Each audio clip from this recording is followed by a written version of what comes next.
Bienvenue dans la séance d'aujourd'hui, 9 décembre 2020. C'est la séance numéro 5 du module programmation linéaire.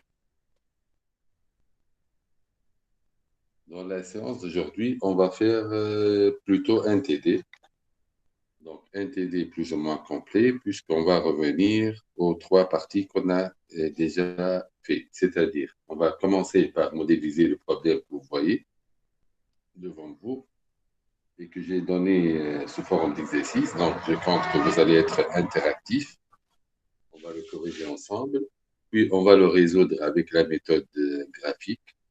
Et on va voir les deux méthodes. On va rappeler les deux méthodes, méthode de résolution par énumération et méthode basée sur le gradient. Et puis, on va le résoudre avec l'algorithme du simplex. Et on fera le lien entre la méthode de résolution graphique et l'algorithme du simplex. Donc, vous allez voir que dans l'esprit, donc il y a le même esprit dans plus ou moins dans les deux méthodes. Alors, on ne va pas tarder à commencer, donc on va commencer. Donc, première chose qu'on veut faire, c'est de modéliser. On va créer le modèle sous forme d'un programme linéaire du donné qu'on a. Alors, je compte sur vous pour me donner les trois composantes principales, c'est-à-dire variables de décision,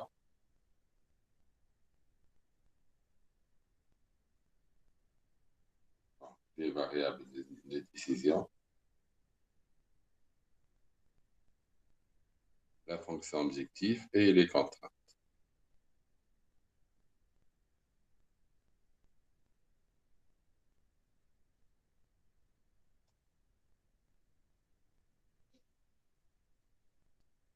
Fonction objectif et contraintes.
Donc, je vous écoute. Alors, combien de variables de décision on a besoin pour formuler ce problème? زوز. هما دو. Et Romain, الاكس 1 والاكس 2 واحدة X1. اكتار دو تومات والاخرى اكتار دو بيمون. Donc, il faut toujours utiliser un verbe d'action. فوالا. Donc, c'est la surface allouée, on va dire, à la semaille ou bien à la récolte des tomates. Donc, elle est ici X1. Et de même, donc X2, ça va être la même chose, sauf qu'on va remplacer le mot tomate par piment. Et bien sûr, on peut mettre l'unité, puisque l'unité, c'est en hectares, donc HA. D'accord. Je vais rectifier ici. Donc, on a les deux variables de décision. On sait que la fonction objectif est une combinaison linéaire de toutes les variables de décision, ainsi X2. Bon, c'est pas de tout, c'est une expression mathématique qui décrit l'objectif, c'est-à-dire le critère qu'on va maximiser ou bien minimiser, et elle doit être une expression linéaire par rapport aux variables de décision, c'est-à-dire elle est une fonction linéaire par rapport à chacune des variables de décision. Là, on a besoin de deux variables de décision. Donc, quelle serait notre fonction objectif? Il s'agit d'un problème. Ah, s'il vous plaît, vous n'êtes pas nombreux, donc Maximisation. voilà, je Maximisation. compte sur votre interactivité. Qu'est-ce qu'on va maximiser? Le coût, le bénéfice. Le bénéfice qui est égal à Euh, 200 fois 200 plus 200.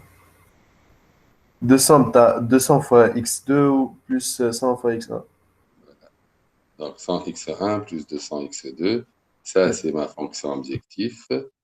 Et maintenant, les contraintes. Donc, les contraintes, les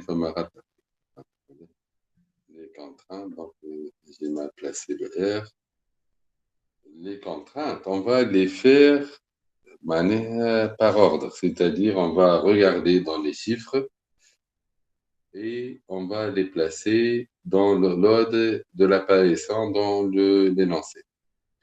Je vous rappelle que la programmation linéaire, c'est l'allocation de la meilleure façon possible de ressources limitées afin de maximiser un profit ou bien minimiser un coût.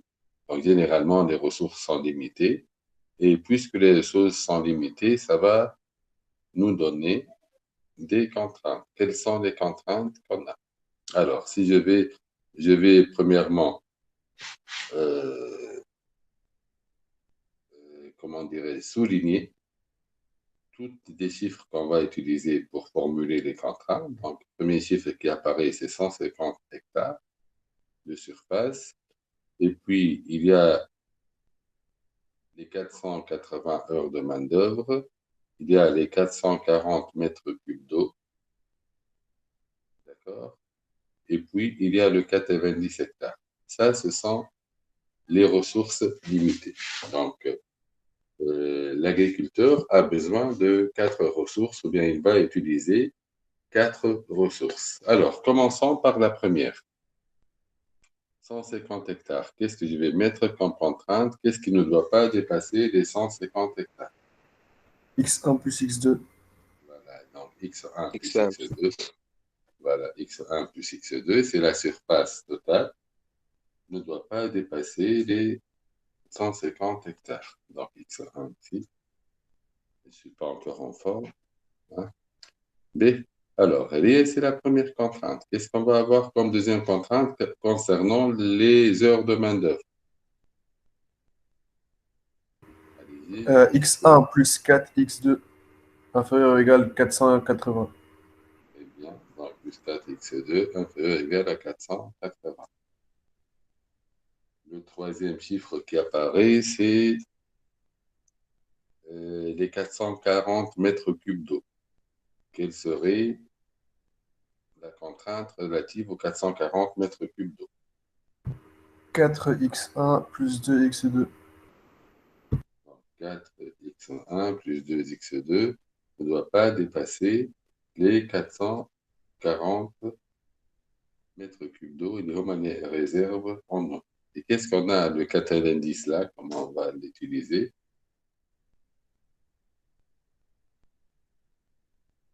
Donc, allez-y, je vous écoute.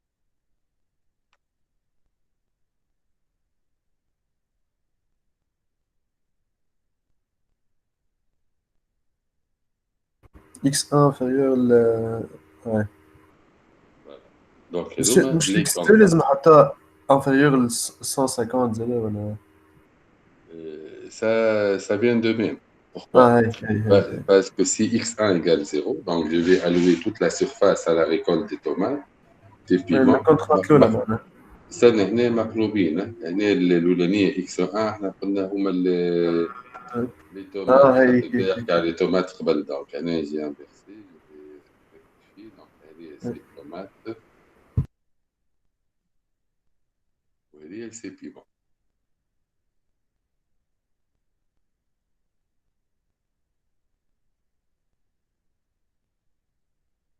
D'accord.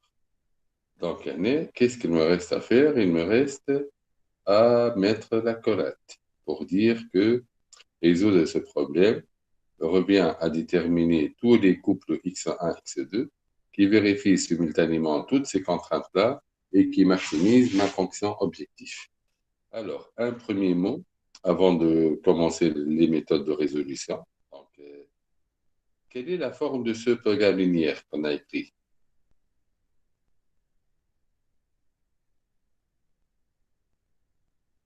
Ce PL est sous sa forme, quel est le nom de la forme? Canonique. D'accord. Il est sous sa forme canonique. Pourquoi? Parce que c'est un problème de maximisation et toutes les contraintes sont de type inférieur ou égal à 0. D'accord? Donc, les mots-clés, pour dire qu'il est sous sa forme canonique, je vais les souligner en rouge. Donc, on dit un problème de maximisation et toutes les contraintes sont de type inférieur ou égal. D'accord? Voilà. Donc, ces mots-clés-là, donc ce PL est sous sa forme canonique.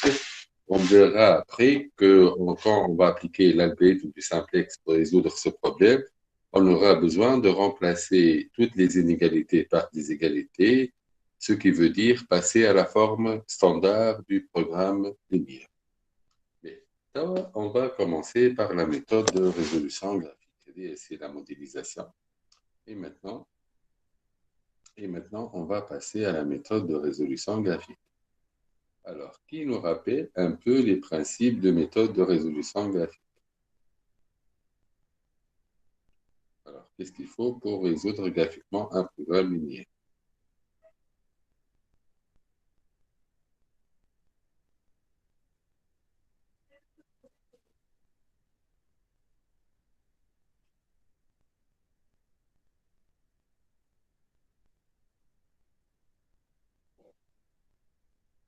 Il faut dessiner les contraintes. Voilà, il faut dessiner les contraintes.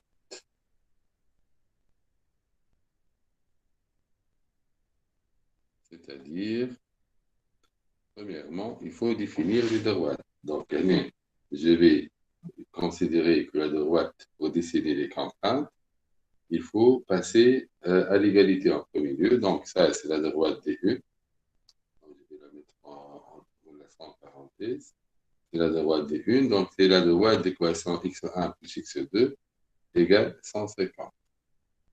De même, je vais conserver la droite D2 qui sera l'équation x1 plus x2 égale 480. La droite D3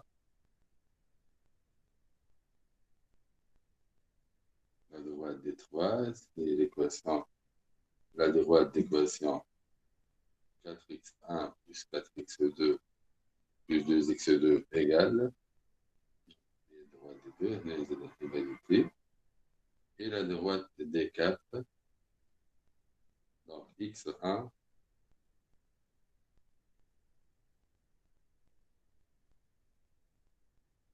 égale 90. Donc, il faut dessiner ces quatre droites dans le plan. Pour ce faire, il faut prendre 2 points de chaque droite pour voir un peu l'échelle qu'on va utiliser.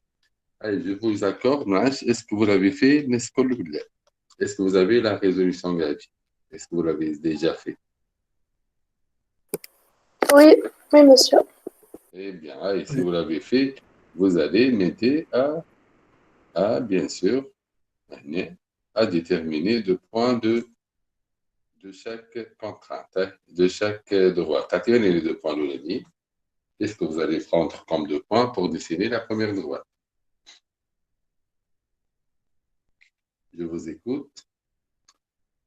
Donc, on a dit que généralement, on prend les points d'intersection avec les axes. Ça, s'il vous plaît, si vous avez fait, ceux qui ont fait, 0, 150 ou voilà, 150, 0.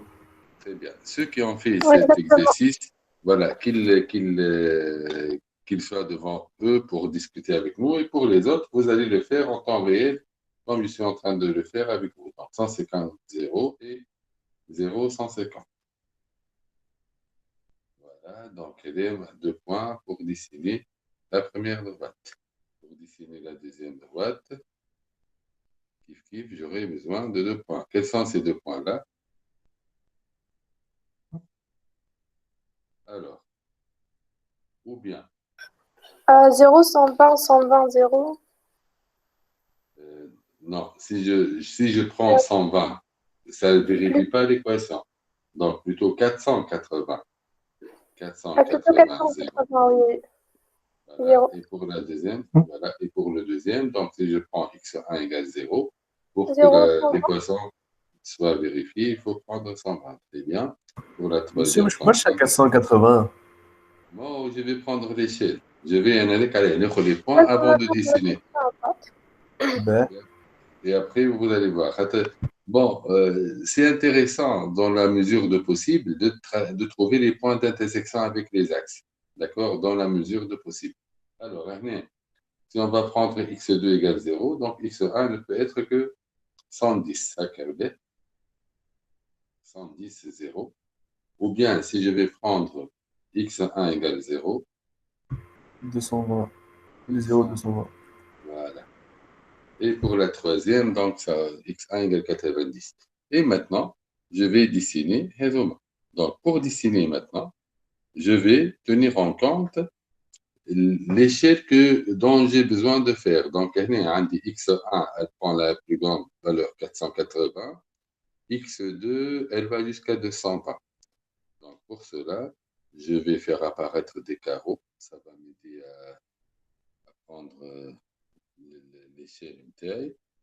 Donc, les carreaux, je vais les agrandir un peu. Une taille. Voilà, voilà, voilà. Bien, s'il te plaît. Très bien, très bien. Mais alors, quelle est l'échelle que vous proposez? Donc, on va prendre une règle. J'espère que vous êtes aussi bien équipé que moi. D'accord? Et maintenant, je vais placer. Donc, je vais m'intéresser à le 480. Le 480, pour y réussir, on va prendre un carreau, 1 centimètre, pour nous, ou à 50. Donc, l'échelle, 1 centimètre, l'échelle interne.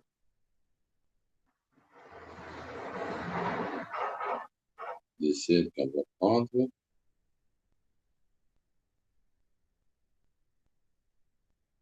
1 centimètre vaut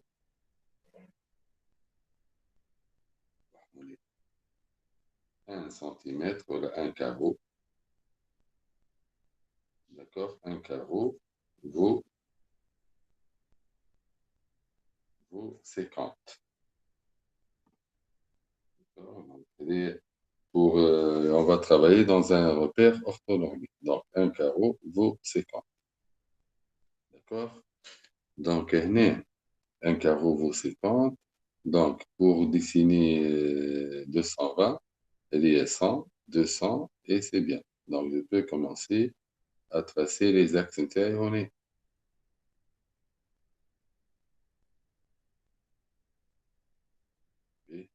1, 2, 3, 4, 5. Donc, je peux me permettre de tracer le deuxième axe.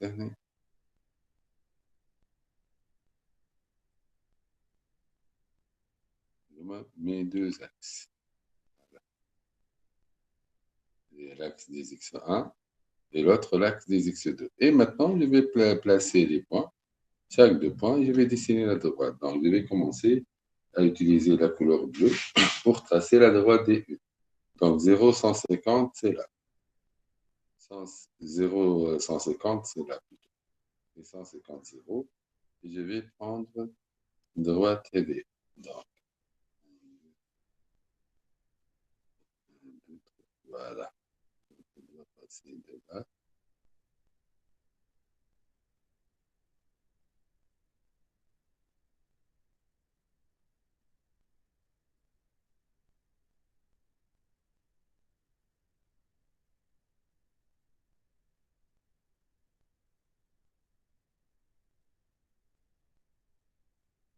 Pour ne pas, si je vais faire si je vais utiliser la règle, ça va me prendre un peu plus de temps. Voilà. Je vais essayer de le faire. Donc, je vais dire que c'est la droite des E. Donc, des E. Où je vais passer les flèches. Donc, quel est le demi-plan favorable à la droite? Ouais, c'est les en dessous. عندي inférieur ou égal. Quand je dessine à la droite me divise le plan en deux demi-plans. D'accord? Un demi-plan en dessous, un demi-plan en dessus. Et je vais revenir à la contrainte.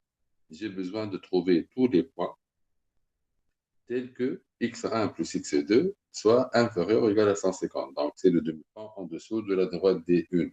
Je vais dessiner D2 avec le vert, donc 0,480, c'est-à-dire 100, 200, 300, 400, 500, et je reviens un tout petit peu. Donc, il y a un point. D'accord? Et le deuxième point, c'est 0,120. Donc, il y a 100, 120, c'est plus ou moins en est. Et je vais essayer de dessiner cette droite-là. Peut-être j'aurai besoin quand même de ma règle. Alors,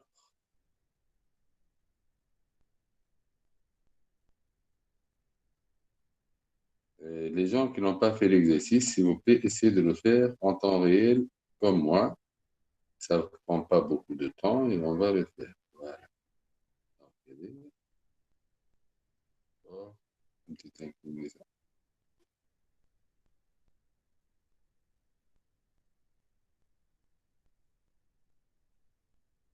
Voilà, je prends la couleur verte.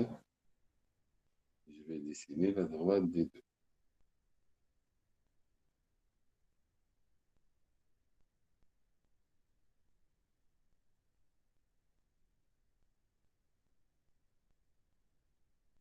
Voilà. Je vais l'écrire. Donc, c'est la droite des deux. Des deux et un vert. Donc, il y a des deux. Il faut bien écrire les droites parce que vous allez voir, après, on peut avoir besoin pour déterminer une solution réalisable de base, c'est-à-dire un sommet, c'est-à-dire l'intersection de deux contraintes. Donc, si je connais les équations des contraintes, je peux facilement.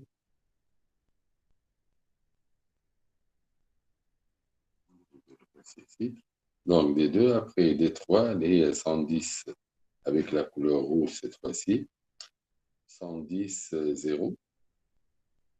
Donc, 100, 110, c'est à peu près là. 110, 0. Et 0, 220. Donc, 100, 200 et 220, c'est à peu près là. D'accord? Et je vais la tracer, cette droite-là. Alors, est-ce que j'avais dû la tracer? Droite,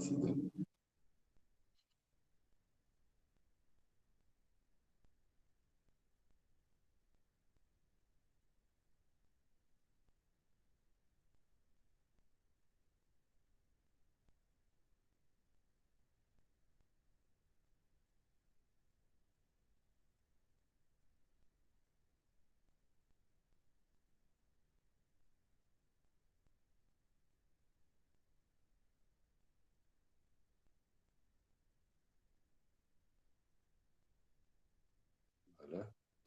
Donc, c'est la droite. D'accord, là, je ne suis pas trompé. 110, 0, 0, 220. Et droite,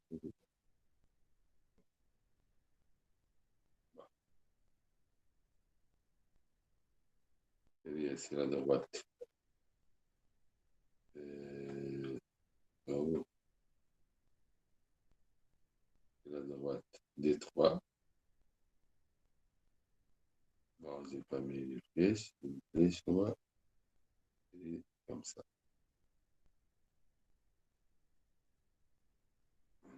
C'est comme ça. Il me reste la dernière droite. Et x1 égale 90. Donc, x1 égale 90. Je vais la faire en rouge. En noir, plutôt 90, il y a plus ou moins. Mais...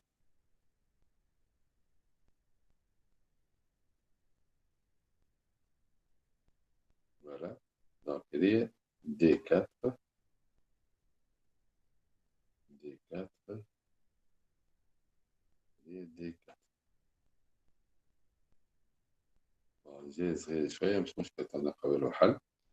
Alors, D4 et on.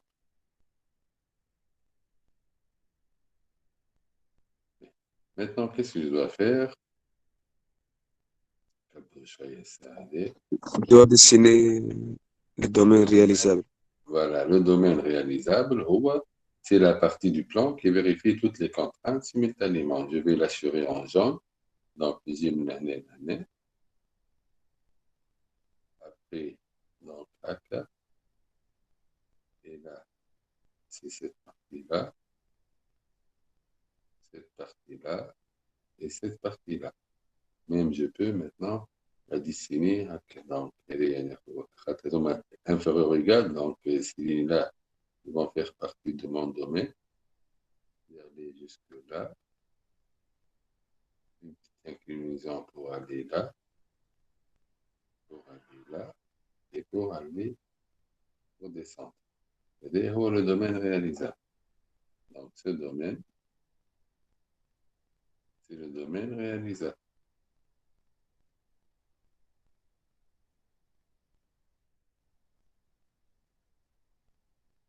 Domaine réalisable. Mais, on a dit que si la fonction atteint son optimum, elle l'atteint dans l'un des solutions réalisables de base. Donc, le domaine réalisable, c'est l'ensemble des solutions réalisables. Et les solutions réalisables de base, je vais les colorer en vert. Donc, D, c'est le sommet Lolien. D, c'est le deuxième sommet. Troisième. Quatrième. Cinquième. Et sixième. Donc, on a 6 solutions de base. Je vais les écrire. Donc, D, A. Puis le numéro TH. D, B. D, C. D. E. Et F. Donc, pour résoudre, j'ai deux façons de faire. Ou bien, donc, pour résoudre graphiquement, bien sûr, ou bien d'appliquer la méthode de résolution par énumération, ou bien d'appliquer l'algorithme, plutôt le principe du gradient. Le principe du gradient. Alors, je mets à la résolution. Qu'est-ce que vous avez appliqué comme méthode de résolution? Qui a déterminé les coordonnées et appliqué la méthode de résolution par énumération? أنا monsieur. Alors, on dit que les coordonnées. Alors, شنو الA تاعي؟ الA c'est quoi? بون انا ما خدمتش هكاك مسيو. انا خديت كان لي بوان اللي على اللي يعطينا اللي على الدروات دي على خاطر الاخرين ماهوش باش ياخذوا هكا ولا هكا. Ça dépend. إذا كان نبدل الفونكسيون اوبجيكتيف كل شيء يتبدل. Si je change la fonction objective, tout changera. Ça, مثلا كان جيت عندي maximiser z égale moins 100x1 moins 200x2. Et je maximise. اي ليه نحكي في الكاي هذا مسيو. Bon, mais il faut appliquer une méthode générale. Mais احنا تو نعملوا donc هنا z égale 0. Donc je vais en train d'appliquer la méthode d'énumération. Bah, je vais revenir à l'autre. Alors z égale 0.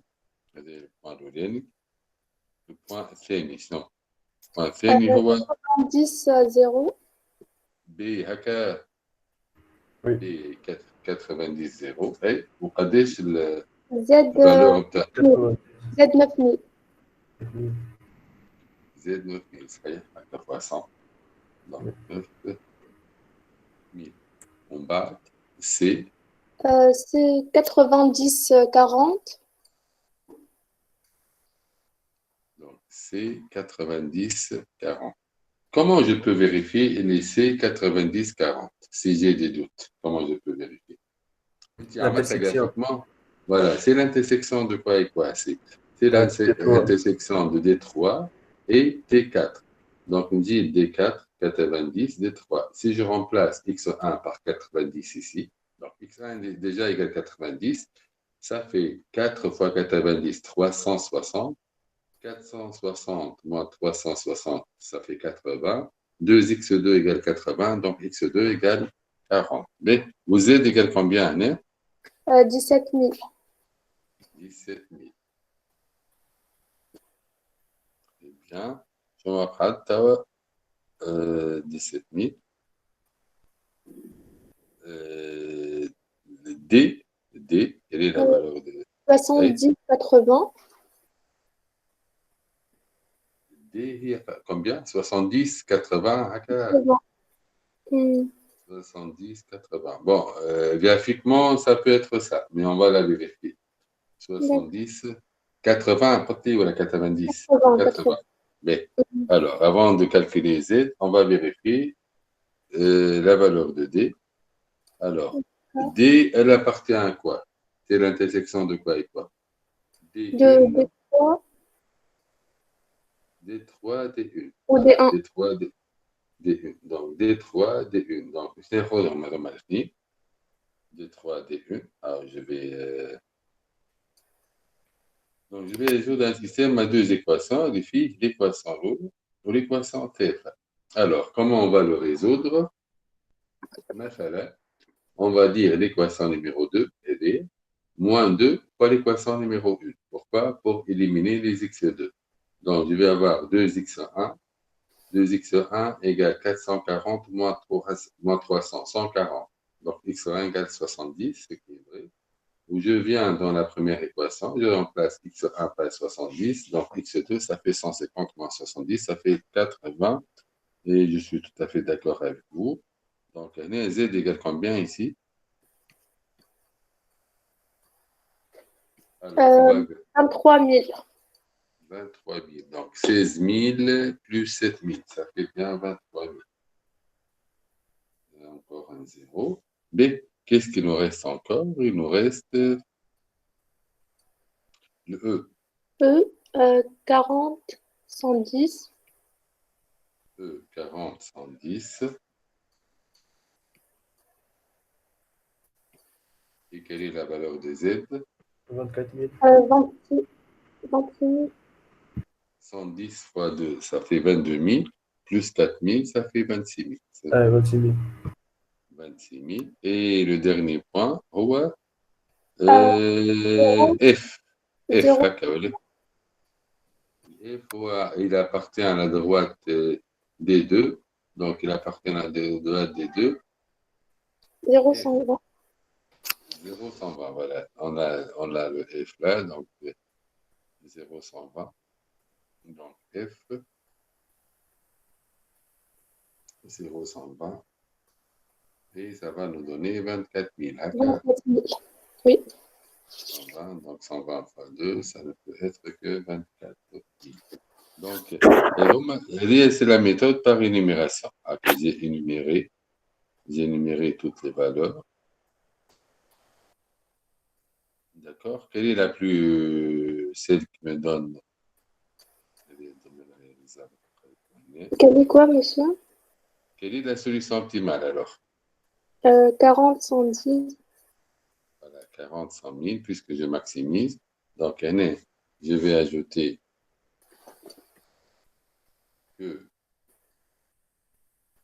donc, x optimal avec étoile égale E, elle est égale 40.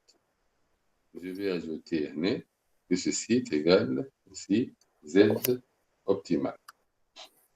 D'accord?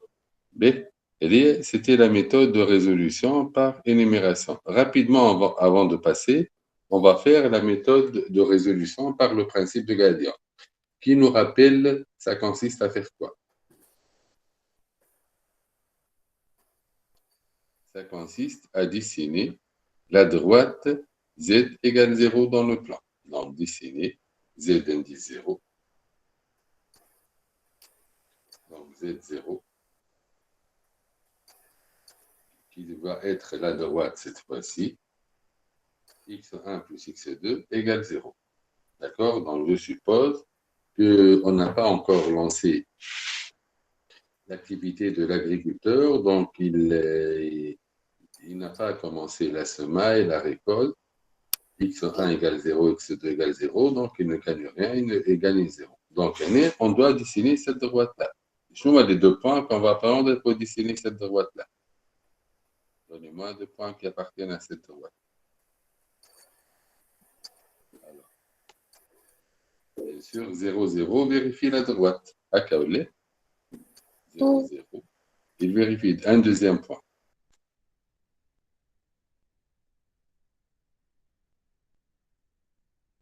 Bon, un deuxième point, مثلا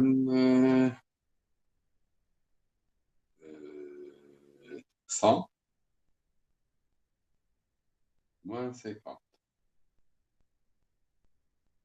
Pourquoi je prends 100 et moins 50, je ne prends pas مثلا 1 ou moins 1,5, parce que l'échelle en a un carreau pour 50. Pour pouvoir les dessiner, donc je prends 150. Si je vérifie 100 fois 100, attendez, 100 moins 50, et voilà. Donc, 100 fois 100, vous voyez, 2 fois moins 50, ça fait moins 100 fois 100, donc le compte est bon.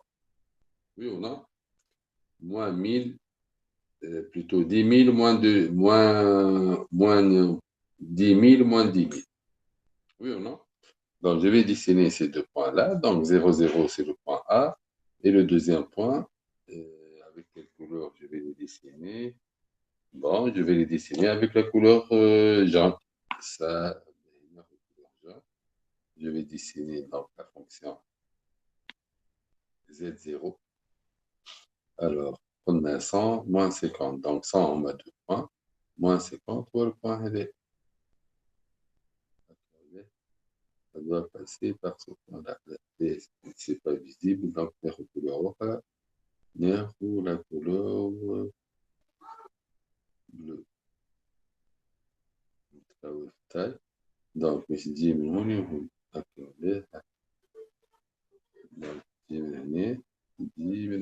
voilà.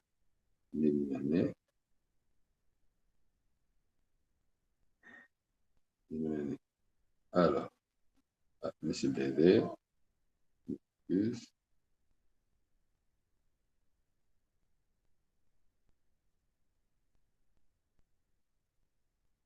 Alors, je n'importe bleu. Bleu, bleu. Alors, après, donc, donc,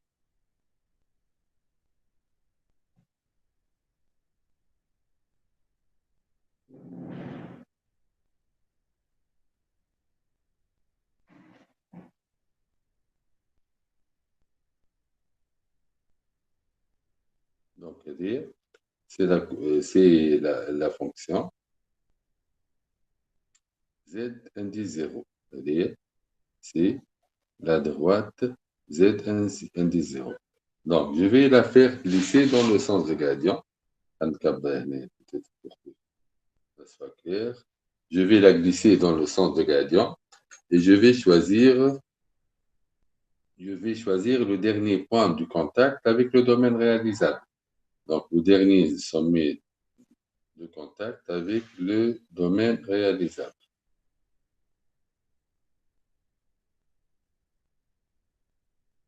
Je vais la placer. Donc, quand je vais la faire glisser, je ne dois pas changer de pente. D'accord? Je dois la faire glisser d'une façon parallèle.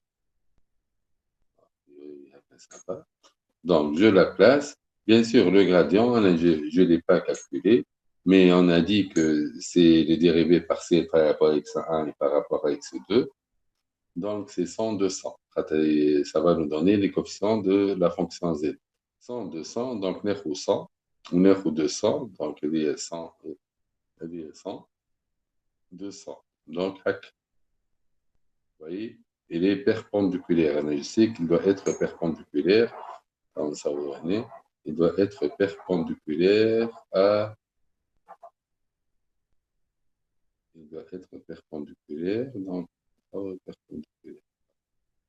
Plus ou moins, elle est le sens du gradient. Donc, je vais me déplacer dans ce sens-là. Je sais que le gradient m'indique dans quelle direction il faut aller pour augmenter au plus la valeur de la fonction objective. Alors, je crois que la règle et je vais la faire glisser dans le sens du gradient. Et peut-être je vais faire comme ça, parce qu'il y a une information importante. Mais observez, maintenant, il est placé sur 0. Il est placé sur 0, donc sur A, ça veut dire que Z égale 0. Quand je vais le faire déplacer dans le sens de gradient, la valeur de Z va augmenter. Je viens vers B. B, qu'est-ce que me donne comme valeur? 9000. Là, que vous avez à droite, en haut, la valeur de Z égale 9000. J'augmente encore. Donc, je suis en train d'augmenter la valeur de la fonction objectif avec le taux d'accroissement le plus important possible. Donc, je viens sur C. C'est la valeur de Z, 17000. Mais ce n'est pas encore la valeur maximale parce que je peux pousser, je peux faire glisser encore la droite Z. Ça va se supposer le D ou le F.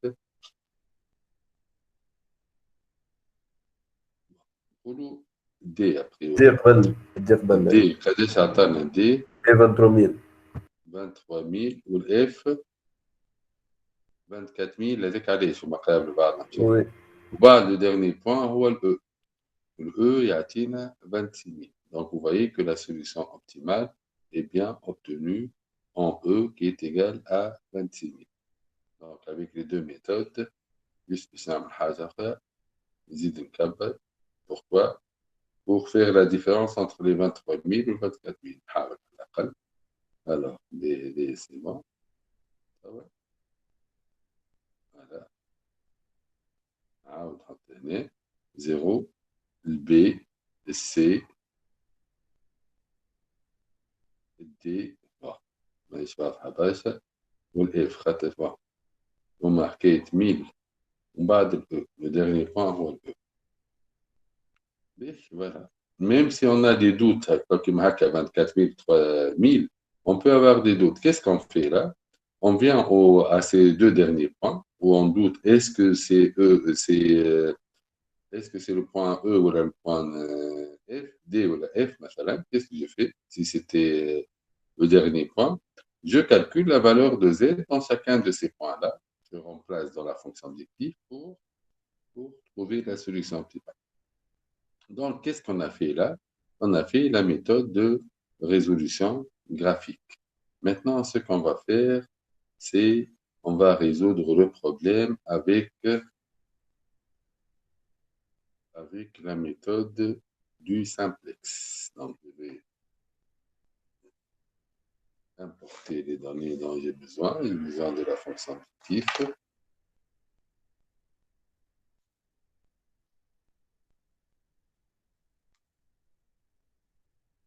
Donc, quel est le problème TAI, et je vais le résoudre avec l'algorithme du simplex. On a posé une question dans l'examen de l'année dernière. Est-ce que la méthode de simplex est plus précise que la méthode de résolution graphique ou bien est-ce que c'est la méthode de résolution graphique qui est plus précise que la méthode de résolution par l'algorithme du simplex? زوز كيف خاطر زوز يعطيو exact. Eh bien, les deux sont de la même précision. Alors, quelle est la différence entre l'algorithme du simplex et la méthode graphique? Vraiment une différence importante, c'est quoi? مسيو سامبلكس نجمو نخدمو به في كل شيء والريزوليسيون جرافيك كان كيبدا عندنا دو فاريابل هكا. Voilà, jusqu'à 3 variables, Oui, on trois peut variables. appliquer la méthode de résolution graphique alors que l'algorithme du simplex il est plus général. Donc, je vais vous rappeler un peu l'algorithme du simplex et on va l'appliquer. Alors, pour le rappeler, un simplex, alors,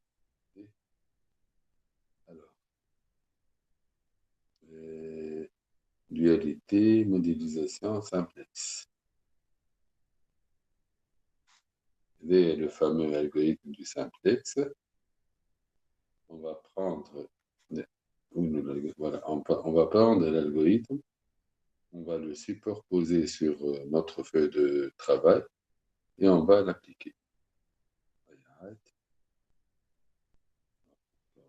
Un deuxième ici, le mien n'était pas bon.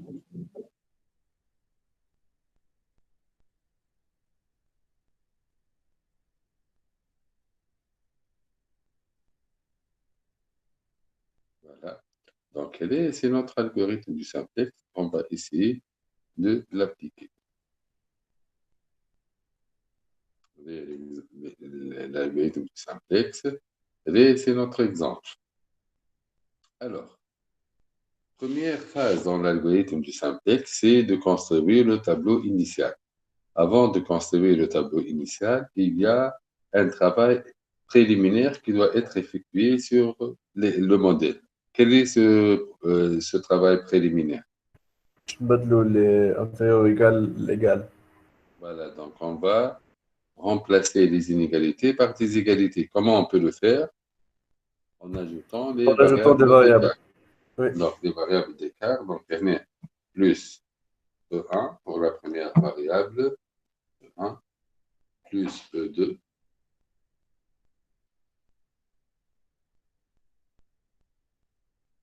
plus E3 et plus E4. Donc, plus E3 et plus E4.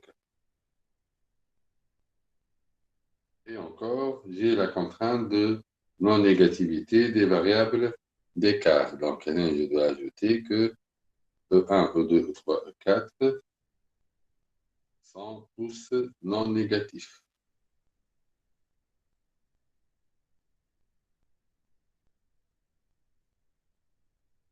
Je vais écrire comme ça pour ne pas écrire, sont tous non négatifs. Et là, maintenant, j'ai la forme standard du programme linéaire. Je vais l'écrire, donc ce PL et sous sa forme canonique, donc NF, CTRL C, CTRL V, et sous sa forme standard. Donc, après l'ajout de variables d'écart, on passe de la forme canonique à la forme standard. Voilà. C'est standard. Très bien. Ce PL est sous sa forme standard. Mais, on va construire les algorithmes de simplex interne. On va construire les algorithmes, le tableau initial. Alors, qui nous rappelle un peu la démarche à suivre pour trouver le premier tableau, c'est-à-dire le tableau initial. Qu'est-ce qu'on doit faire? Comme deux questions auxquelles on doit apporter des réponses pour trouver notre tableau initial. Quels sont ces deux? Premièrement, nombre de lignes, nombre de colonnes. voilà, il faut déterminer le nombre de lignes et le nombre de colonnes. Et la deuxième chose, il faut déterminer les variables qui seront dans la base. Parce que ici, combien on a de variables dans ce variable linéaire? 6. Voilà, 4 variables d'écart, 2 variables de décision. On a dit que par principe, on divise, on partitionne ces variables en deux sous-familles. Une famille dont les composantes seront appelées variables dans la base et l'autre famille, elle comporte les variables hors base. Comment on diffère entre les deux? Donc, les variables dans la base, ce sont les variables que leur valeur actuelle est différente de 0. Les variables hors base, ce sont les variables dont la valeur actuelle est égale à 0.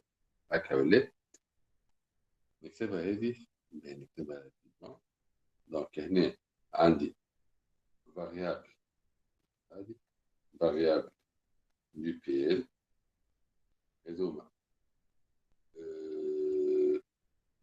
Je vais l'écrire sous deux formes, variable dans la base et variable hors base.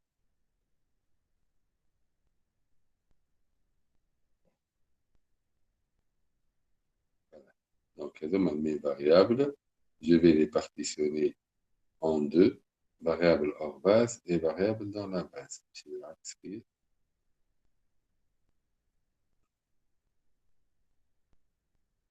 Voilà. Donc, il y a une partition terre. نقسم en deux sous-familles. Qu'est-ce qu'on va appeler variable dans la base? Donc, on appellera variable dans la base toute variable dont la valeur actuelle est différente de 0. Donc, je vais utiliser le symbole différent avec, différent de 0. Je vais utiliser le symbole adi égale 0. Donc, toute valeur dont la valeur actuelle est égale à 0 est une variable hors base. Mais on va initialiser. Avant d'initialiser, c'est-à-dire avant de lancer l'activité de l'agriculteur, quelles seront les variables dans la base, quelles seront les variables hors base.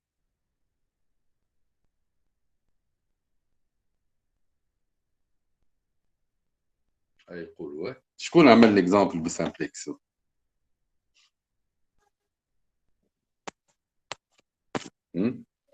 Mais alors, avant de lancer l'activité de l'agriculteur, x1 égale x2 égale 0. Il n'a pas encore commencé son activité. Donc, il n'a pas encore alloué de la surface ni pour les piments, ni pour la récolte des piments, ni pour la récolte des tomates.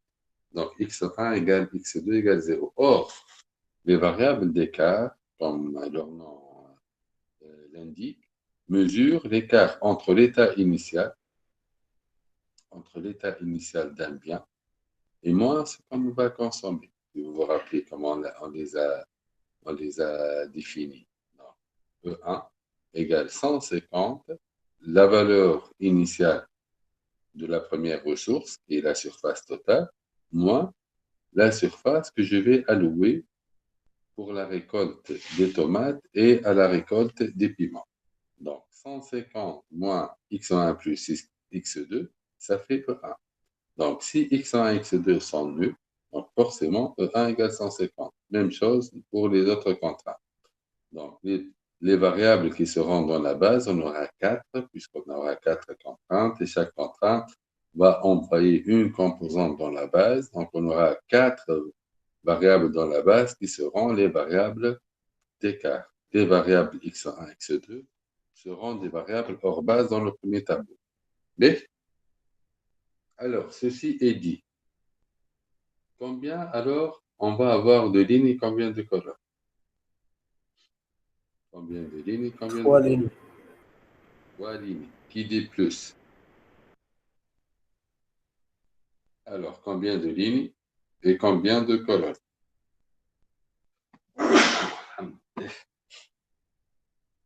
Allez, Wink. لا سامحني 5 lignes. 5 lignes, monsieur.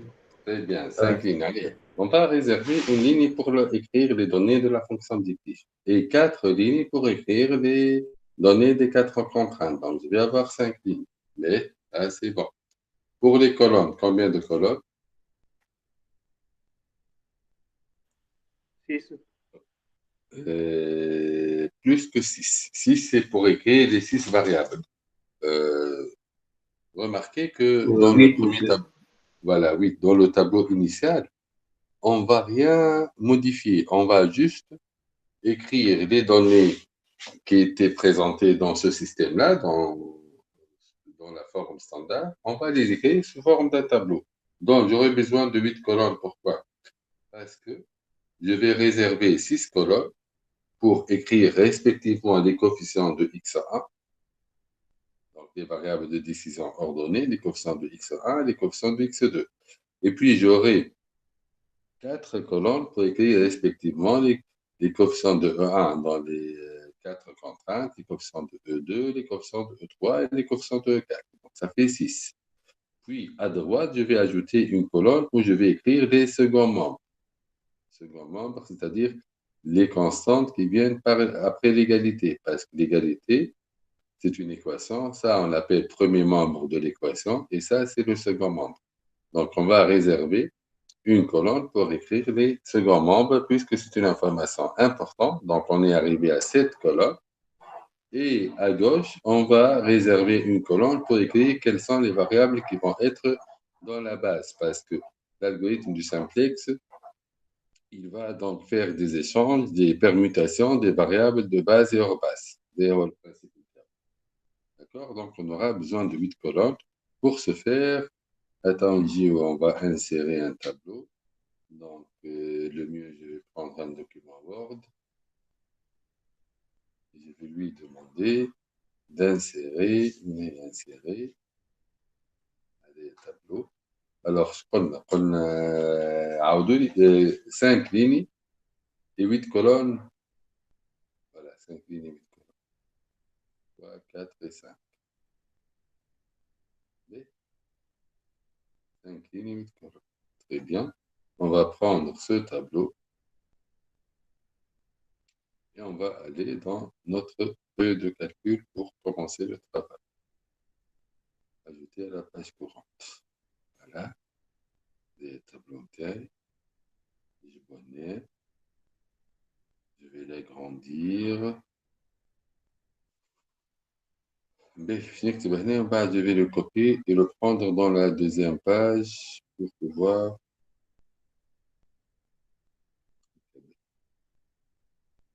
Alors.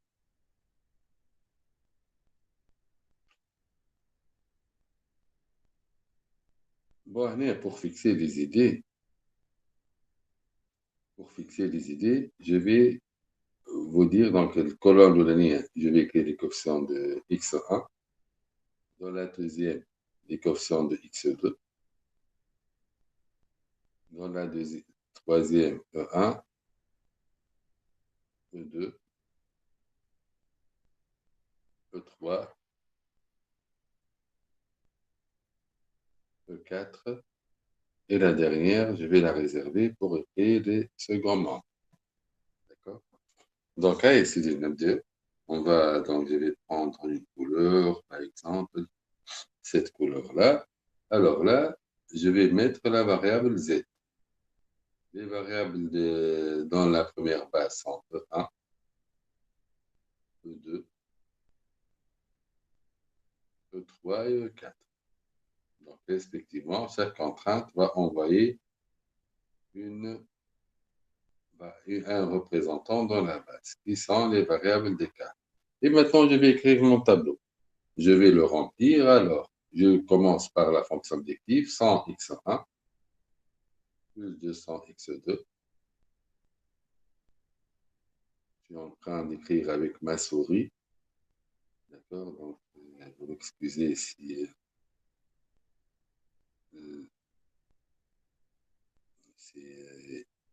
c'est pas très bien écrit. Alors, résumé, les 4 variables d'écart ont des coefficients nuls dans la fonction z. Et là, c'est la valeur de moins z. Toujours là, on va multiplier par moins 1 pour trouver la valeur actuelle de moins z. Donc là, si on n'a pas lancé l'activité, on ne gagne rien. Je viens à la première contrainte. Qui veut dire que la première contrainte, qu'est-ce que je vais écrire? Je connais pas. Alors, qu'est-ce que je vais mettre ici? Le coefficient de x1 dans la première contrainte égale combien? 1. x2, c'est 1 encore. Je suis en train d'écrire la première contrainte. E1, c'est 1. E2, c'est 0. E3, c'est 0. E4, c'est 0. Et le second membre de la première contrainte, il est 150. Voilà. Et je vais répéter la même chose pour les autres contraintes. Donc, je viens à la deuxième. 1, 4.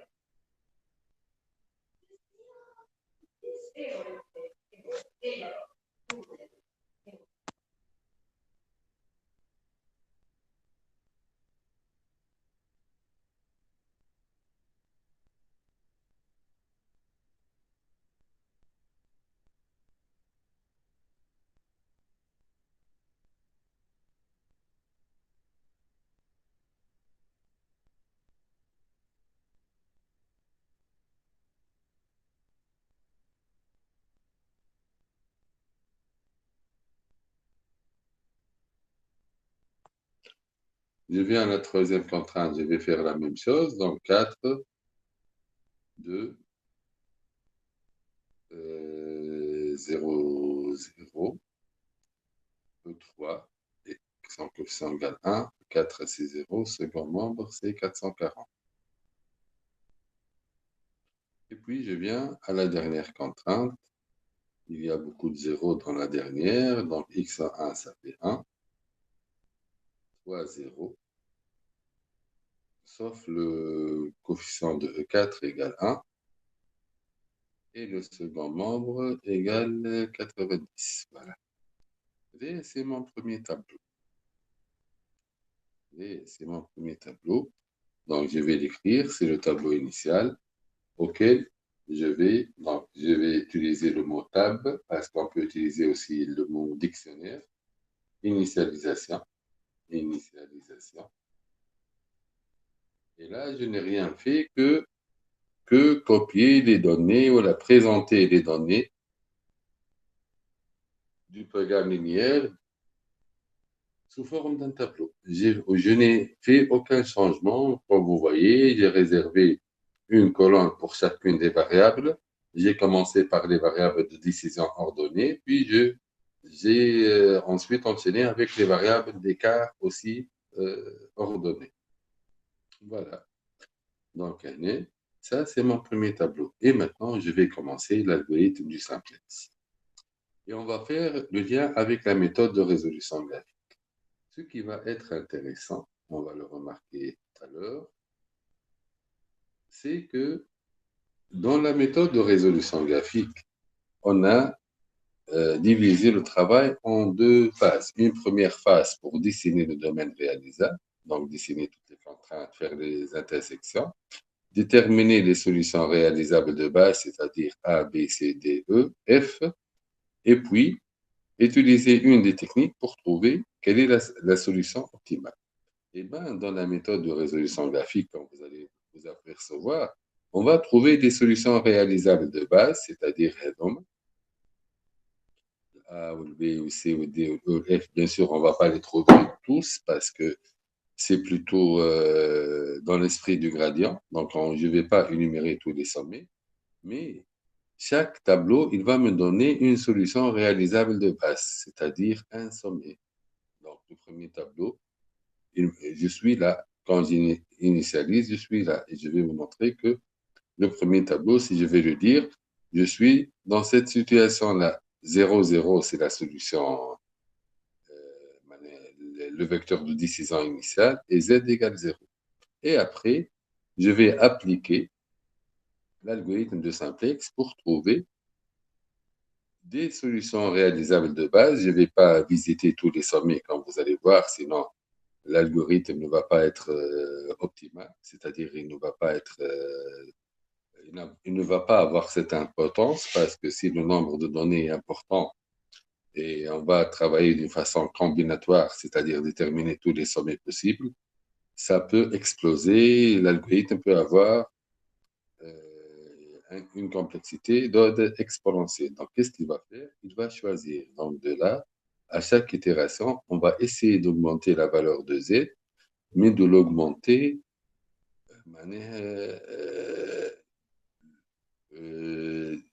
d'une façon la plus importante possible. Ceci, comment on va faire? Donc, je suis là. L'algorithme du simplex, il va nous faire déplacer d'un sommet à un sommet voisin. Sommet voisin, ça veut dire, sommet adjacent bien voisin, ça veut dire, je vais changer une seule valeur des coordonnées de ce point. Donc, je vais ou bien me déplacer vers F ou bien vers B. Qu'est-ce qui va faire le choix? Est-ce que je vais me déplacer vers F ou vers B? La valeur de Z. La valeur de Z en F, elle était 24 000. Et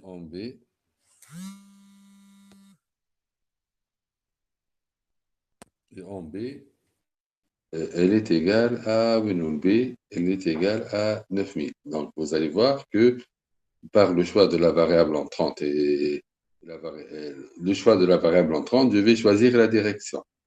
Je vais choisir la direction suivant laquelle je vais augmenter la valeur de Z le plus grand possible.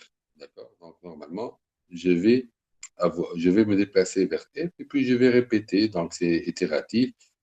Je vais visiter les voisins. Donc là, j'ai A qui me donne une valeur de Z plus petit. Donc, ce n'est pas intéressant pour moi parce que d'une itération à une autre, je ne fais qu'augmenter la valeur de Z, donc je vais me déplacer vers E.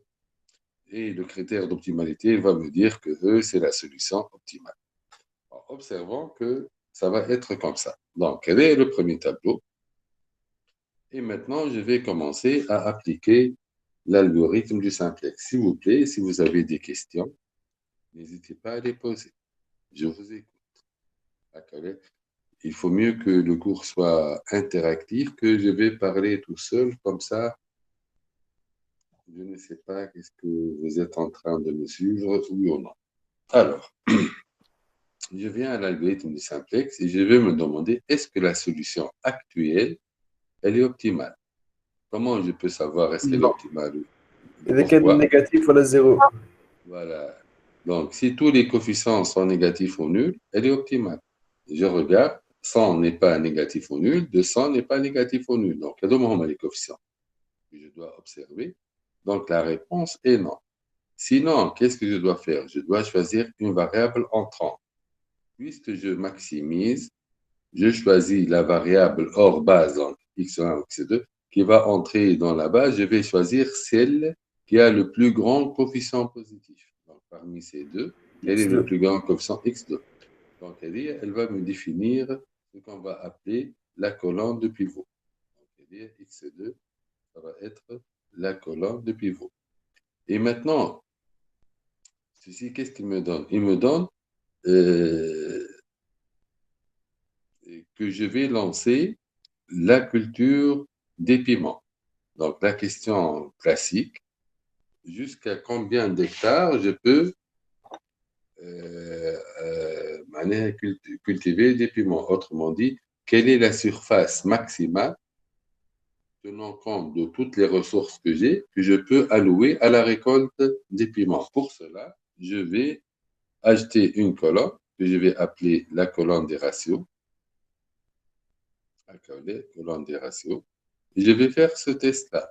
Alors, ce test, il consiste à faire quoi? Moi, j'ai 150 hectares. Pour récolter du piment, donc 150 divisé par 1, ça fait bien 150. Là, c'est facile, on va dire. Et après, je vais me demander, chaque hectare de piment, il va consommer 4 heures de main-d'œuvre. Moi, je dispose de 480, donc je divise 480 par 4, 120. ça fait 120, très bien. Donc là, je peux aller jusqu'à 120 hectares d'après les main-d'œuvre. Maintenant, je vais voir par rapport à la réserve d'eau. 440 mètres cubes d'eau divisé par 2, ça fait 220. Donc, d'après l'eau, je peux arriver jusqu'à la récolte ou bien la semaille de 220 hectares de piment. 90 divisé par 0, je n'ai pas le droit de diviser par un chiffre négatif ou nul. Pourquoi? Parce que la nouvelle valeur là, elle va être une valeur d'une variable de décision ou bien d'une variable d'écart. Les deux sont supérieurs ou égaux à 0 de 1 et sont finis. Je ne vais pas aller à prendre une valeur infinie. Quelle est la variable sortante? Donc, des minimums, les E2. Voilà, celle qui a le plus petit ratio, donc il y a E2. Si elle sort de la base, qu'est-ce que ça veut dire? Ça veut dire que sa valeur va devenir égale 0. Une variable qui va devenir hors base, on va le vérifier. Donc E2, c'est la deuxième contrainte. Si je remplace x2 par 120, si je remplace x2 par 120 dans la deuxième contrainte, 4 fois 120, ça fait 480, x1 égale 0. 480 moins 480, ça fait 0. Donc E2 devient ça nul. Si je vais allouer 120 hectares pour la récolte des piments, je vais consommer 480 heures de main-d'œuvre alors que j'ai que 480. Donc je vais épuiser toute la main-d'œuvre. Donc la deuxième contrainte sera saturée. Et pour cela, E2 va devenir égal 0. Donc le E2, elle doit sortir de la base. Elle est devenue nulle. Et x2, qui était initialement 0, elle va prendre la valeur 120. 120 différent de 0, donc elle va se placer à la place de E2 dans le deuxième tableau. Est-ce que c'est clair? Mais regardons, venons ici et regardons qu'est-ce qu'on a fait. Donc, Ginal A, 0, 0, on s'est demandé, est-ce qu'on va faire entrer x1 dans la base? Donc, suivez cette direction-là, puisque x1 et x2 sont les deux variables hors base. Ou bien, on va faire entrer E2. Donc, puisque x2 avait le plus grand coefficient, donc j'ai choisi la direction de se déplacer suivant cette direction, donc de faire entrer x2 dans la base et non pas x1. Donc x1, je l'ai maintenu égal 0 et je vais augmenter la valeur de x2. Je me demande, quelle est la valeur maximale qui peut prendre x2? Eh bien, la valeur maximale, elle est là, ce sommet-là, parce qu'au-delà de ce sommet, la contrainte 2 ne sera plus vérifiée, puisque au-delà de ce point-là, si je me déplace suivant l'axe x2, si je dépasse le 120 allez, coordonnée tal f, avec f avec un 120, vous voyez, si je dépasse le 120, je ne serai plus dans le domaine réalisable. Donc, la valeur maximale est à 120. Donc, qu'est-ce qu'on est en train de faire? On est en train de retrouver des solutions réalisables de base, pas géométriquement, pas avec la méthode graphique, mais plutôt algébriquement, en résolvant des systèmes. Et en appliquant la méthode de Pivot-Gauss, comme vous allez voir, on va retrouver des solutions réalisables de base. Donc, l'algorithme du simplex consiste à déterminer les solutions réalisables de base d'une façon algébrique avec un critère d'optimalité, c'est-à-dire je ne vais pas déterminer toutes les solutions réalisables de base parce que leur nombre peut augmenter rapidement si le nombre de contraintes et le nombre de variables de décision est important, mais d'une façon, on va dire, intelligente, d'une façon optimale. D'accord? Donc, Ernest, oui. Monsieur, vous pouvez répéter pourquoi on ne peut pas se déplacer à droite? Non, on choisit l'algorithme du simplex, choisit un seul sens de déplacement. Il change une seule variable. Donc, s'il va changer une seule variable, il opte toujours, parce qu'il est en train d'optimiser, il ne veut pas visiter tous les sommets. Il opte toujours à prendre la direction qui va augmenter la valeur de z au plus. Donc, Ernest, si je reviens à la graphique, si je vais me déplacer vers B, donc j'ai un choix, ou bien se déplacer vers B, à droite suivant l'axe x1, ou bien se déplacer vers F suivant l'axe x2.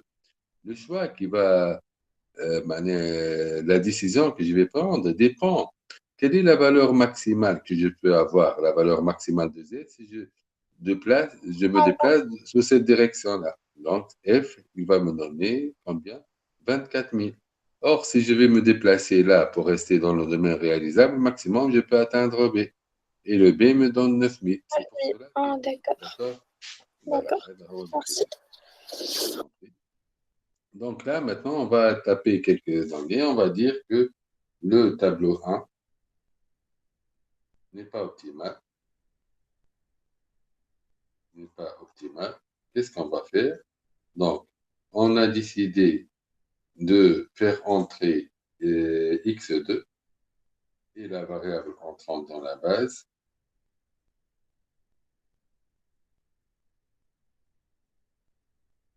On a décidé de faire entrer x2 dans la base. Entrante, pas salée. Entrante dans la base. Et on a choisi quelle est la variable sortante, E2, et la variable sortante de la base. E2 et la variable sortante de la base. D'accord? Donc, voilà, c'est une information importante, il faut toujours l'écrire. Et maintenant, qu'est-ce qu'on va faire? On va, donc, solution non optimale. On a choisi la variable entrante. On a choisi la variable sortante. Vous voyez, on dit là parce qu'il y a une seule variable qui va entrer et une seule variable qui va sortir. Maintenant, on va faire le pivotage pour construire le nouveau tableau. Le nouveau tableau qui va nous donner une solution de Z strictement supérieure. Je sais que dans le deuxième tableau, je sais que la valeur ici va être strictement supérieure à 0. C'est le principe de l'algorithme du simplex. Je sais que je n'aurai plus E2 ici, mais je vais avoir à sa place X2. Et je sais que la valeur de X2, elle va être égale 120. Les trois informations, je les connais dès maintenant. Et je vais aller dans une nouvelle page pour faire la suite.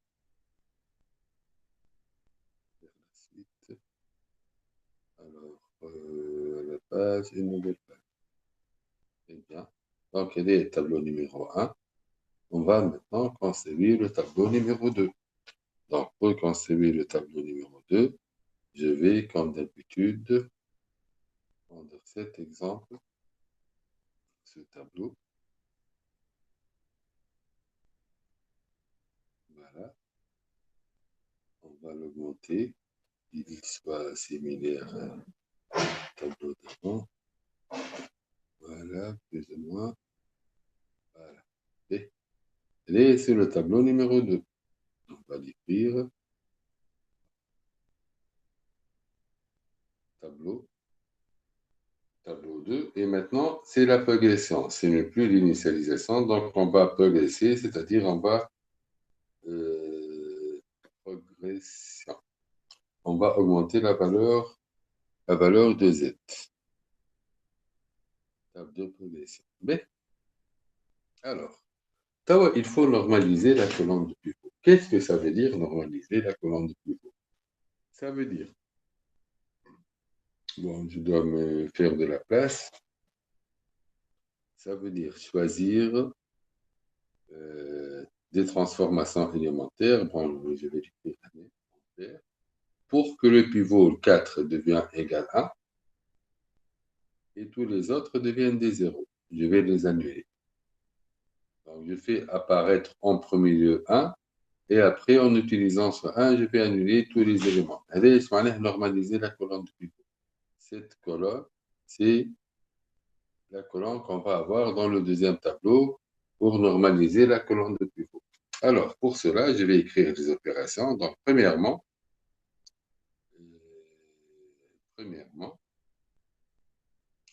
un des 4, je veux qu'elle devienne 1. Donc, qu'est-ce que je vais faire? Je vais la multiplier par combien pour que 4 devienne 1? Il me dit,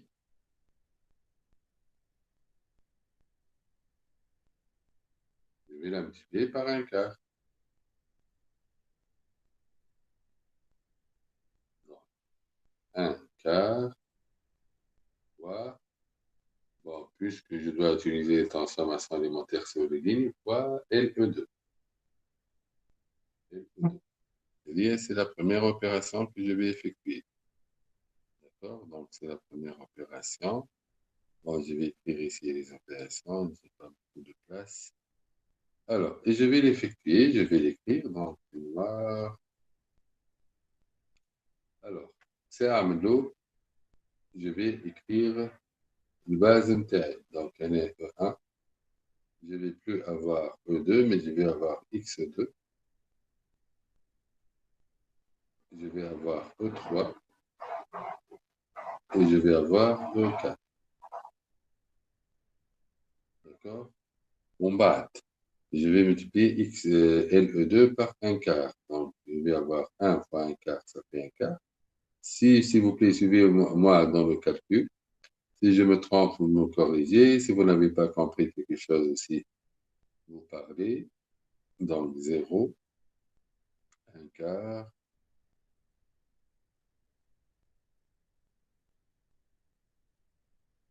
1 quart, 0, 0 et 120. Donc, déjà, ce qu'on a dit, il est là. Et maintenant, on va continuer à normaliser la colonne du pivot. Donc, deuxième opération que je vais faire toujours, c'est voir est-ce que le tableau numéro 2 est optimal ou non. Pour cela, je dois aller à la ligne LZ. Donc, LZ reçoit elle-même. Donc, LZ moins combien? Moins 200 moins 200 fois Lx2. Pourquoi? Parce que non, je vais utiliser Tauteman Lx2 parce que je vais utiliser, je vais utiliser ce 1 là. Allez, 1. Tawadim, je vais travailler avec ce 1 là. D'accord?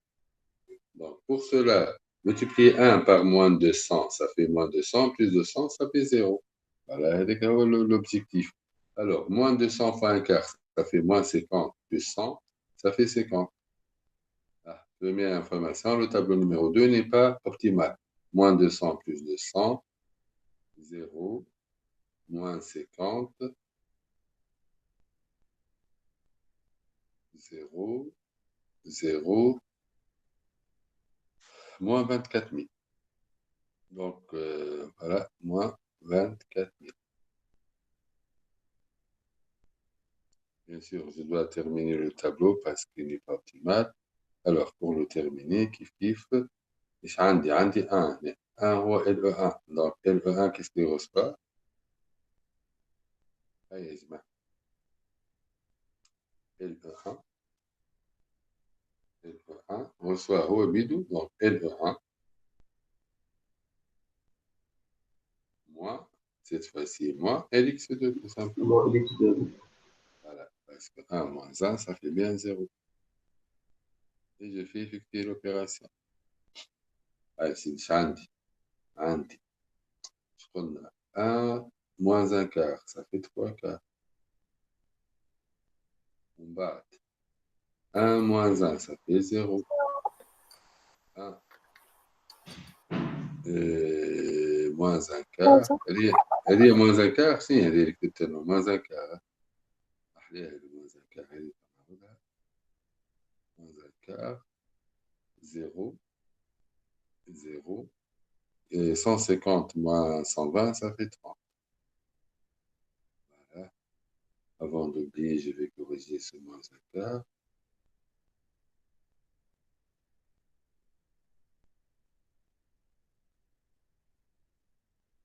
Donc, c'est 1 et c'est 4. Voilà. Mais, alors, LE3, qu'est-ce qu'elle reçoit? LE3, qu'est-ce qu'elle reçoit?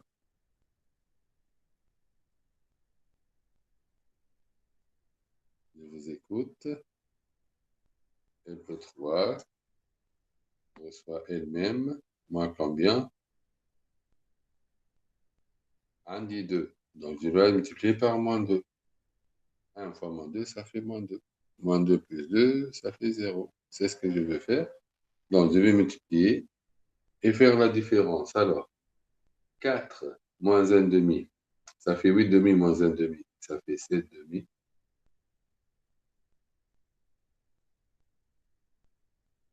2 moins 2, ça fait 0. Ça fait 0. 1 moins 1 demi. Oui. Ah, 0. Donc, 0 moins 1 demi. Moins 1 demi.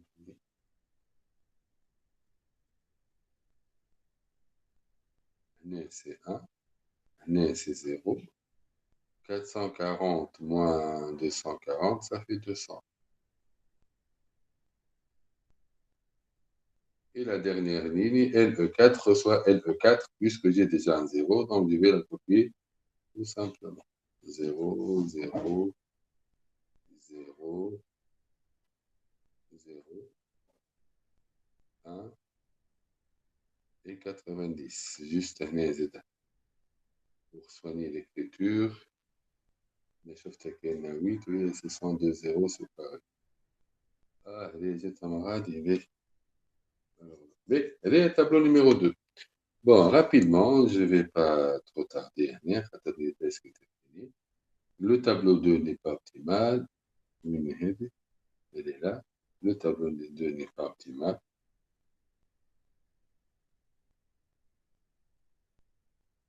Tableau 2 n'est pas optimal. Quelle est la variable entrante? Je vous écoute. Et je mets. Et je dis tout pause. X1. X1. x1 et la monsieur variable.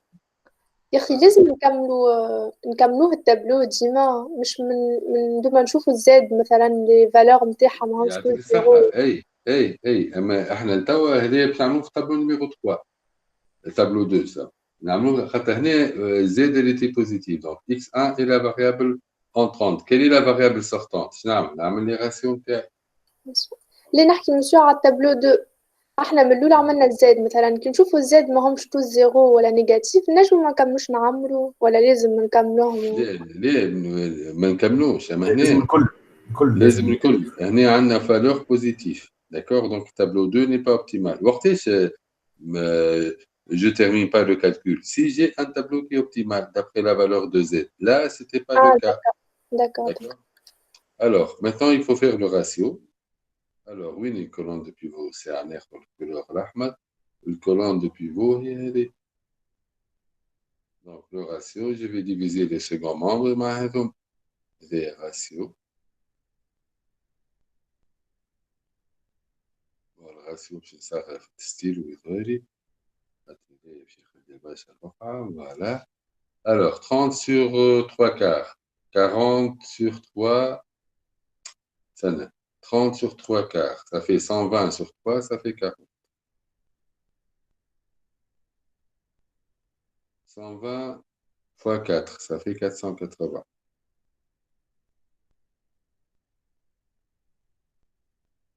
200 400 sur 7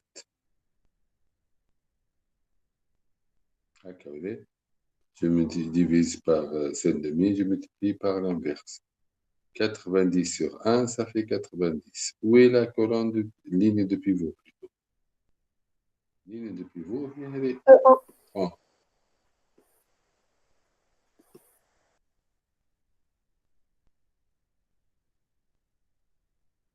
Le pivot, oui, non? Le pivot, est 3 quarts. Donc, je les opérations que je vais effectuer. Je vais essayer de faire le tableau numéro 3. Donc, donc, le tableau 2 n'est pas optimal. Le 1 هي الفاريابل sortante. بس شنو؟ نربح شوية بقعة.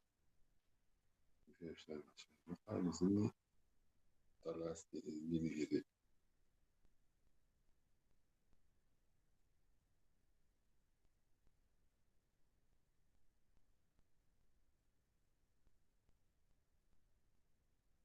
فوالا نجيب التابلو نتاعي باش نعمل التابلو نيميرو 3. نجيب التابلو نتاعي باش نعمل التابلو نيميرو 3 اللي هو normalement il va être optimal donc presque maintenant juste معليش ويندوز باش حاب يحكي لي تو جي با دو طون. هذايا التابلو نيميرو 3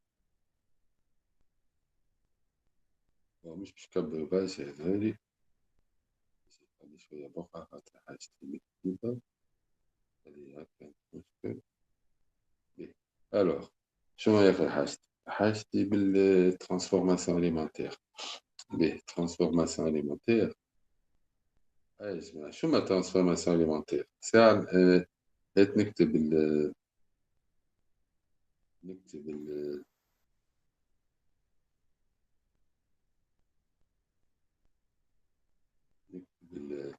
لي دوني نتاعي دونك زد ما عادش E1 باش تولي x1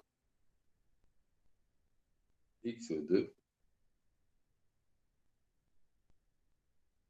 E3 et E4. Je vais normaliser la colonne de pivot. Donc, pour normaliser la colonne de pivot, je dis alors, LX1, qu'est-ce qu'elle reçoit cette fois-ci? LX1 reçoit 4 sur 3 E1, LE1. Très bien, très bien, très bien. 4 tiers, LE1. Voilà, LE1. Alors, نعملوها العملية. Alors, عندي هذه 1 هذيك s'évolue. ومن بعد c'est 0. ومن بعد c'est 4 tiers. bas, c'est moins 1 tiers.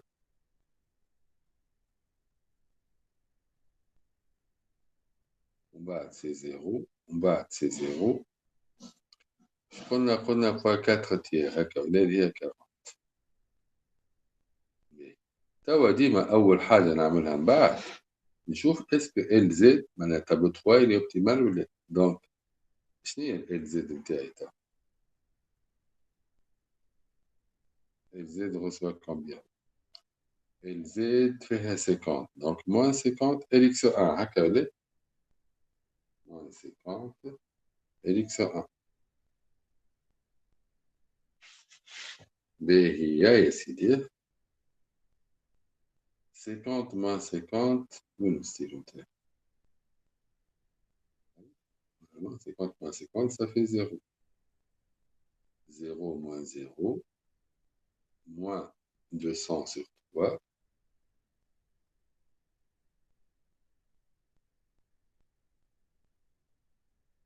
Ah, 3 هذه نعاودها.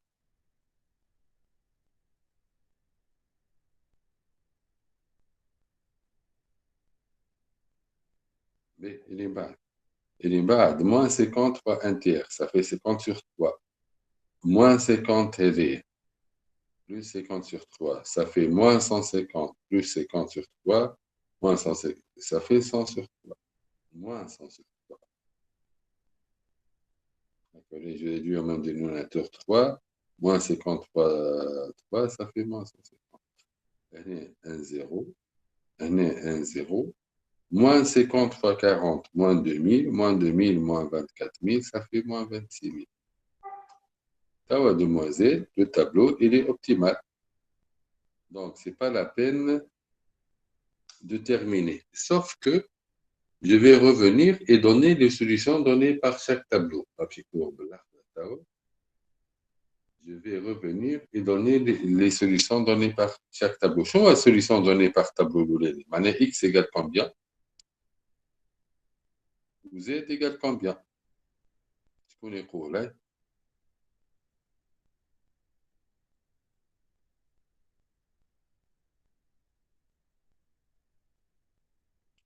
كيفاش طلعت أنا من tableau الفالور؟ Eh bien, tout simplement, c'est très important de savoir lire des tableaux. Le vecteur de décision, il dit ma fille deux composants. La surface allouée à la récolte des tomates, soit x1, et la surface allouée à la récolte des piments, soit x2. Est-ce que x1 est une variable dans la base? Non. Non. Donc, elle est une variable hors base. Qu'est-ce qu'on a dit pour les variables hors base? Leur valeur égale 0. Égale à 0. Voilà. Est-ce que x2 est une variable dans la base? Non. Donc, x2 égale 0. La valeur de z, je dis ici, je multiplie par moins 1. Qui va me dire quelle est la valeur donnée par le tableau 1? Quelle est la valeur donnée par le tableau 1? Ouais. T'as Z, monsieur. X ou Z? X, شنو? ou Z? Tableau 1, l'initial. Ah, pas l'initial, خدمناه. هذه tableau 2 سامحني عندك حق tableau 2. Oui. Tableau 2. Ah, 50 ou 0? لا. لا. Mais Z se quitte sur 24 000 المهم. C'est bien.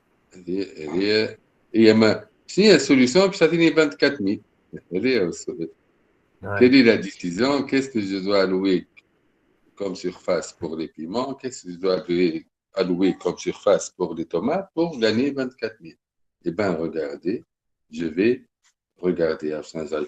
vais toujours appliquer ce principe pour déterminer la solution donnée par un tableau. Chaque variable qui est hors base, sa valeur égale 0. Chaque valeur qui est dans la base, sa valeur est le second membre qui lui correspond. La valeur de E1, elle est égale à 150. La valeur de E4, elle est égale à 90. Donc, si une variable est dans la base, il faut regarder le second membre pour connaître. Donc, je viens ici. Est-ce que X1 est dans la base? Non. Donc, quelle est sa valeur? je mets un 0. Est-ce que x2 est dans la base? Oui, Quelle est d'accord. sa valeur? Sa valeur, c'est Ah, 120, plutôt mademoiselle. 120, 100. Ah, dis-moi les valeurs, comment les seconds membres? Dis la valeur de Z, valeur de E1, second membre. Donc, je vais l'écrire 120. D'accord? Donc, le dernier tableau, si on va lire correctement le dernier tableau, ça y est, on a terminé. Juste, j'aurais une remarque à dire au cas maintenant. Quelle est la valeur de X? Quelle est la valeur de Z? Monsieur, 40, 120. allez, 40, allez, je fais 120, allez, je m'en fais rien. ال 40 من التابلو هذا نتاع الاكس 1 وال 120 ناخذها من التابلو الاخر. خاطر مش باش تبدل. كيفاش شكون قالك باش تبدل؟ هو لا effectivement باش مش لازم تبدل. نعاودوا نحسبوها، لازم تبدا النجم زيرو صح. هذيك على الاول. فوالا لازم نعاودو نحسبوها. ساعة نبداو من الأول. Est-ce que vous êtes d'accord؟ وينو التابلو نتاعي؟ voilà. Est-ce que vous êtes d'accord اللي x1 égale 40? Est-ce que x1 est dans la base? Oui. Quelle est sa valeur? Second 40. membre 40. Donc, on est quoi?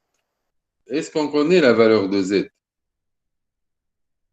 Oui, moins 26 000. Voilà. Z plutôt 26 000. 26 000. صحيح. Z égale 26 000. قعدت الفالور de x2. Donc, لازم نحسب la valeur de x2. كيفاش نحسب؟ Eh bien, tout simplement, je vais voir quelle est l'opération que je dois faire pour lx2. Donc, je connais quoi les lx2 reçoit combien?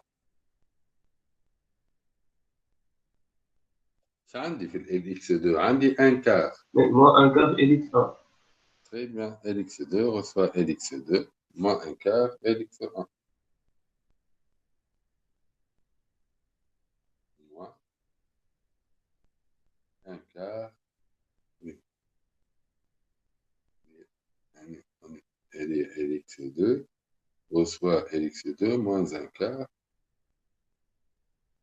lx1. مسيو Oui.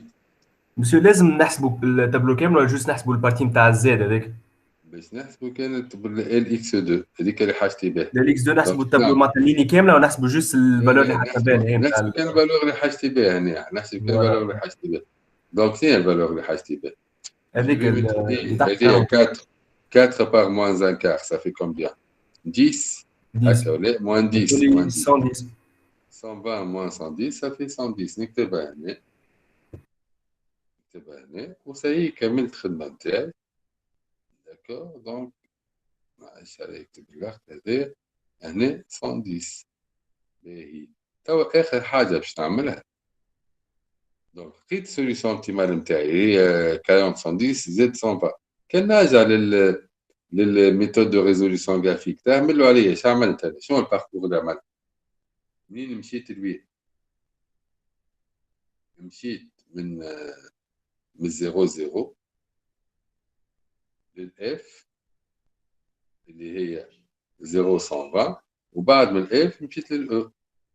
هذا الباركور كو جي في. دونك ياخذوا البروميي تابلو عطاني ا اف او معناها الاكس هذه هي الأ هكا ولا وبعد لا هذه أ تسمى هذه أ هذه إف دونك وهذه أو صحيح ولا؟ دونك شو عملت؟ بالسامبلكس je n'ai rien fait que déterminer les solutions réalisables de base et les pris comme graphiquement, mais pas géométriquement, pas en se basant sur la représentation graphique, mais plutôt en se basant sur les méthodes algébriques. Donc, avec les méthodes algébriques, j'ai trouvé les 3 solutions réalisables de base et j'ai trouvé le parcours, comment aller pour trouver la solution optimale. D'accord? Voilà. L'exemple, il va nous servir le dimanche. Donc, comme la semaine prochaine, on va avoir une séance en présentiel. On va commencer l'analyse post-optimale. On va travailler sur cet exemple pour tirer plusieurs informations d'interprétation importantes. Donc, vous allez voir, je vais revenir à cet exemple et je vais avancer donc pour faire la quatrième phase. Donc, première phase, plutôt la troisième phase. Première phase, c'était la modélisation. Deuxième phase, résolution. Troisième phase, analyse post-optimale. Y a-t-il des questions?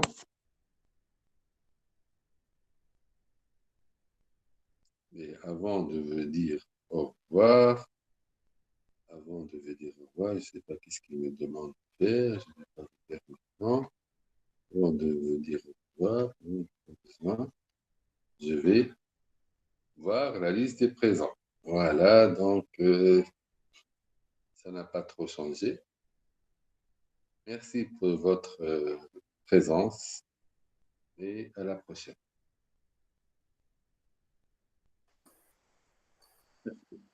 Merci, au revoir. Merci, monsieur. Merci, au revoir.